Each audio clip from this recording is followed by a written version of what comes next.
Good morning. This is Tom Alexander. It is Sunday, December 1st. It is about 10:30 a.m. Eastern Time in beautiful Charleston, South Carolina. This is the weekend update that I do every single week. If you're just finding me on YouTube, please like and subscribe to the channel. It helps a lot with the algorithm as I try and grow the channel. Uh, you can go to alexandertrading.com and click on, here's the website, click on weekly update. If you do that, you can click on each weekend update going back at least a couple of years. And if you do that, you can also click on the updates and you can download a PDF that has the charts and the levels that I will discuss in this video. So let's talk about the markets. Okay, we're in December. Uh, the markets were up like 5% in November. All the indices are on full go to the upside. There's no reason to be selling in here other than if you're just an incorrigible top picker. And if that's the case, I can't help you.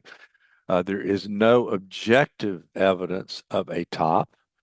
The market has to take out some downside level before there's even a hint that even a short-term top could be in place. The momentum in this market is pretty historic, really. We're up, I think, I forgot, 20 plus percent, 27% maybe for the year. What we do in December remains to be seen, but the market is making higher highs and higher lows in all time frames. That has to be respected. Uh, I've been giving the same message in here now for several weeks. I know it's boring. I'm not in the magic game of picking tops because of some sort of magical super secret. If the markets are making higher highs and higher lows, and you have all the indices, the U.S. indices making higher highs and higher lows, the trend is up. The advanced decline line is making higher highs. Everything points to higher prices. Now, could we have short-term retracements of a percent and a half, maybe even a crash of 2%? Possibly. But at this point, from a 30-minute down to from daily, weekly, daily down to 30-minute charts, the trend is higher. Now, what I expect to happen here in the month of December, I think you will at this, based on information at hand, you've got to expect the market to trade higher.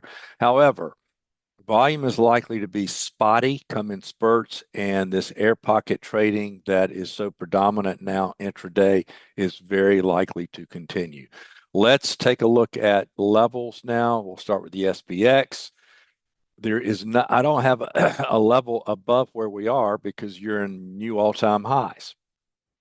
There is nothing objective above Friday's print high in terms of potential resistance. To the downside, there's a minor pivot from Thursday at 59.84, but below there, you're really in an elevator shaft. The market could stop anywhere, could trade all the way down to 58.53, which quite frankly would be a surprise. But 58.53 is the most interesting level to the downside. Below there, then you get, this is an absolutely critical level here.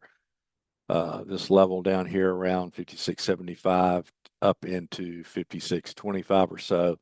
Let's just take a look at something here. So from our close down to Thursday's low, that's not even 1%, down to this low from a couple of weeks ago. It's about a little less than 3%. So that gives you an idea. I think this is your downside potential here, I'm guessing. But below this level, again, there's nothing below here and here. So we'll just take it a day at a time. If we do get some sort of sudden turbulence to the downside that is exceeding expectations, I will do another update. Okay, let's look at the NDX. The NDX is lagging a bit. It's between levels, as you can see. Again, these levels are on the website and they're in the PDF. By the way, if you're not getting my emails that notify you when I do a report, you can send me, it's free. I don't sell emails. I don't spam you with stuff. But if you want to get notifications when I do send out a special report or something, send me an email, tom@alexandertrading.com. I'll put you on the list. Okay, let's look at the Dow. Same thing. The Dow is where no Dow has gone before, up and away. Downside levels are few and far between. Look at the Russell. Now, this is a weekly chart of the Russell. This is the all-time high. We've been flirting with it over here. Here are your levels to the downside. If we go to the New York Composite, New York Composite is trading in new all-time high ground. So everything is in sync, guys. That's the bottom line. Now we'll take a look at, by the way, and I posted this. This is a 30-minute chart. Now, this is the chart that I use most in my day trading and my swing trading. But you can see this 30-minute chart of the SPX, and you can see the levels here. You can see we're making higher highs and higher lows. It could not be clearer than it is. Now, there's a divergence between price and breadth here. However, these divergences tend to work much, much better at identifying lows than they do at highs, and that's true in both bull and bear trends. However, there is a minor divergence here. I'll point that out. So I guess we'll get a good idea actually in Globex tonight whether or not this is going to be a short-term high. Maybe we test this level early in the week. Okay, let's take a look at this view. Now, this is an interesting view. What you see here, the red line is a 10-day moving average of NYSE advancing issues. The green is a 5-day moving average of NYSE advancing issues. The histogram, the blue histogram, is just closing breadth. We've continued to grind higher highs and higher lows. These are very sharp lows. We come down and immediately bungee jump higher. And you can see higher highs all the way up. This was a test. This low was a test of this low, and it held. And now this is the next latest and greatest intermediate term pivot right here. But you can see the 10-day moving average is diverging against this higher high. That's not unusual, and it can go on for a long, long, long, long time. Case in point, look at the divergences that began over in here, and look how much higher you went before you had some sort of resolution to the downside. So once again, you see that this advanced decline line stuff is great, but it's far more effective in all degrees of time in identifying lows than it is at highs. But this is something we'll keep an eye on. Okay, the other technical information that I watch, VIX volatility index is the lowest it's been since last summer.